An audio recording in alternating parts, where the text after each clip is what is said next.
ನಮ್ಮ ಮಂಗಳೂರು ಕಡೆ ಬರೀ ಮೀನು ಸಾರಲ್ಲ, ಮಾವಿನ ಹಣ್ಣು ಸಾರು ಕೂಡ ತುಂಬ ಅಂದರೆ ತುಂಬ ಫೇಮಸ್ ಆಯಿತಾ.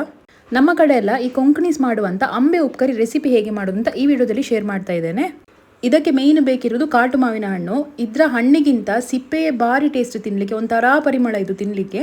ಫಸ್ಟಿಗೆ ನಾವು ಎಲ್ಲ ಹಣ್ಣಿನ ಸಿಪ್ಪೆ ತೆಗೆದುಕೊಳ್ಬೇಕು. ಎಲ್ಲ ಸಿಪ್ಪೆನೂ ಒಂದು ಬೌಲಿಗೆ ಹಾಕಿ ಕಲೆಕ್ಟ್ ಮಾಡಿ ಇಟ್ಟುಕೊಳ್ಳಿ. ಹಣ್ಣು ಬೇರೆ ಸಿಪ್ಪೆ ಬೇರೆ ಮಾಡಿಕೊಳ್ಬೇಕು. ಸೊ ಕಲೆಕ್ಟ್ ಆದಂಥ ಸಿಪ್ಪೆ ಇರ್ತದೆ ನೋಡಿ, ಅದಕ್ಕೆ 1 ಗ್ಲಾಸಷ್ಟು ನೀರು ಹಾಕಿಕೊಳ್ಳೋದು, ಚೆಂದ ಕಿವುಚಿಕೊಳ್ಬೇಕು. ಸೊ ಕಿವುಚ್ತಾ ಹೋದಾಗೆ ಆ ಸಿಪ್ಪೆಯಲ್ಲಿರುವಂಥ ಹಣ್ಣಿನ ಪಲ್ಪೆಲ್ಲ ಸಪ್ರೇಟ್ ಆಗಿ ಹೋಗ್ತದೆ. ಸೊ ಇದರ ನೀರನ್ನು ಉಂಟಲ್ಲ, ಆಗಲೇ ನಾವು ಮಡಿಕೆಯಲ್ಲಿ ಎತ್ತಿಟ್ಟಂಥ ಹಣ್ಣಿನ ಮೇಲೆ ಹಾಕಿಕೊಳ್ಳುವ. ಸೊ ಈ ಪ್ರಾಸೆಸನ್ನು ನೀವು ಒಂದು 2 to 3 ಟೈಮ್ಸ್ ರಿಪೀಟ್ ಮಾಡಬೇಕು.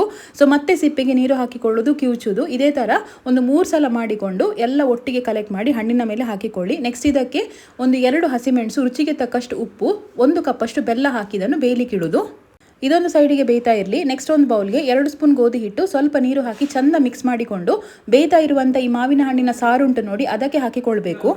ಇದಕ್ಕೆ ಕಾರ್ನ್ಫ್ಲೋರ್ ಕೂಡ ಹಾಕಿಕೊಳ್ಬೋದು. ಹೆಲ್ದಿಯಾಗಿರಲಿ ಅಂತ ನಾನು ವೀಟ್ ಫ್ಲೋರ್ ಆ್ಯಡ್ ಮಾಡಿಕೊಳ್ತಾ ಇದ್ದೇನೆ.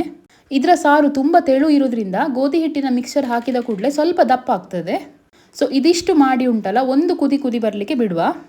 ಒಂದು ಸೆಕೆ ಬರ್ಸಿದ್ರೆ ಉಂಟಲ್ಲ 90% ಈ ರೆಸಿಪಿ ರೆಡಿಯಾದ ಹಾಗೆ. ನೆಕ್ಸ್ಟ್ ಇದಕ್ಕೆ ಒಂದು ಒಳ್ಳೆ ಒಗ್ಗರಣೆ ಕೊಡಬೇಕು. ನಮ್ಮ ಕಡೆ ಜಾಸ್ತಿ ತೆಂಗಿನೆಣ್ಣೆ ಯೂಸ್ ಮಾಡೋದು. ಸೊ ತೆಂಗಿನೆಣ್ಣೆಗೆ ಸ್ವಲ್ಪ ಸಾಸಿವೆ, ಕರಿಬೇವಿನ ಸೊಪ್ಪು ಮತ್ತು ಒಣಮೆಣಸಿನಕಾಯಿ ಇದಿಷ್ಟನ್ನು ಹಾಕಿ ಚಂದ ಫ್ರೈ ಮಾಡಿಕೊಳ್ಳುವ.